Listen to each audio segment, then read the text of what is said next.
English County Cricket Club Worcestershire may have unearthed another Bradman. 21-year-old Zimbabwe-born batsman Graeme Hick has blazed into the record books with an unbeaten 405 in a match against Somerset.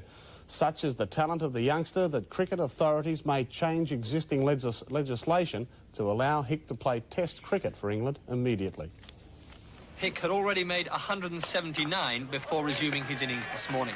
He quickly moved past his previous best score of 230. It was the first in a series of landmarks. His 300 came with a 6. So, on 399, did his 400. His unbeaten 405 was the highest individual score made in England this century. It was only 19 short of Archie McLaren's highest ever score of 424, made in 1895, also at Taunton. Yeah, well, I don't think it's actually sunk in yet, but I suppose tomorrow when I wake up and then it'll all come back to me. Did you realise you were breaking so many records and were so near McLaren's record? Oh, I didn't even know that the McLaren's record existed. Hick was born in Zimbabwe, but has lived in England for 4 years. Under present rules of qualification, he won't be playing for England until 1991. But some cricket commentators believe that he should be brought into the England side sooner, so exceptional is his talent. Arguably the best batsman already in the world, and possibly he will become the most prolific since the great Don Bradman. Been batting for a long time. Sometimes I feel sort of more annoyed if I get out and sort of on 150, 160 than I do if I sort of get out in the 20s. I just enjoy the time at the crease. Hick brought up his triple century with the 2 sixes in the same over, but his onslaught was by no means complete.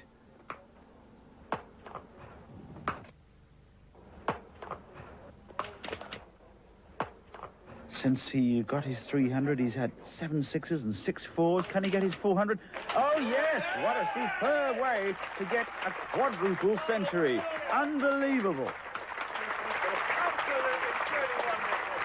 With that, his captain declared that Graeme Hick had written himself into the history books, the first man this century to score more than 400 runs in England. And he still was not yet 22.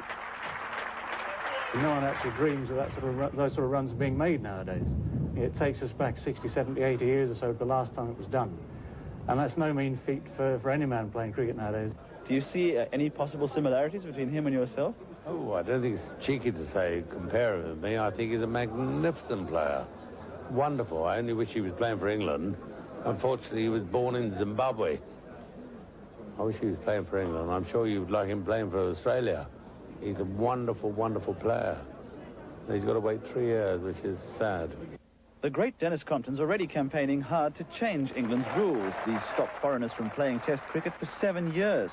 He'd love to see Hick striding out to bat next year here against the Aussies in the Ashes series. Is there pressure on you and the Test and County Cricket Board to, as it were, change the rules a bit more in order to make sure you can have him in the team against the Aussies next year, for example? Yes, there has been some comment in that direction. I mean, it's a question of how expedient one really wants to be. If you go on bending regulations in order to fit, what you want to do, eventually you do run into a great deal of trouble. If Hick had realised early enough how long it would take to qualify for England, he might have been tempted to play for New Zealand, where the qualification period's a lot shorter. But he says he'd rather now stick it out here. If I went elsewhere, the qualification time would only seem like sort of, only be 2 years difference really. And with that also I felt that if I qualified to play in England, if my Test career did go wrong, then I'd still have a stronger chance playing county cricket, being an Englishman. No other place plays cricket like we have in England here. And if you want to play cricket professionally, this is the place you have to play, I think.